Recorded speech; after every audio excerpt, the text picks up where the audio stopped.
சில வேதனை நீ சகித்து கொண்டிருக்கிற. பாதையில சில இடத்துல நீ கால் வைக்கும் போது அது முள்ளுன்னு தெரியுது, கால்ல குத்துது, நீ சகிக்கிற. சில வார்த்தைகளை நீ சகிக்கிற.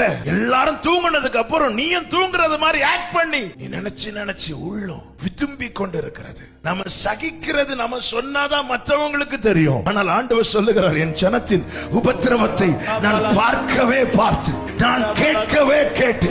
பேதுரு தான் மூழ்கிறான், இயேசு மூழ்கல. நீ எந்த வீட்டுல இருந்து பதறி கொண்டிருக்கிறாயோ அதே வீட்டுல தான் அவர் சும்மா இருக்கிறார். நீ எந்த அறையில இருந்து தத்தளித்து கொண்டிருக்கிறியோ, எந்த பெட்ல இருந்து கதறிட்டு இருக்கிறியோ அதே பெட்ல உட்கார்ந்து இருக்கிறார். கப்பலின் பின்னணி நித்திரை செய்திடும் ஓடுண்டு கவலையே எக்காலத்தும் நம்பிடுவோ திக்கற்ற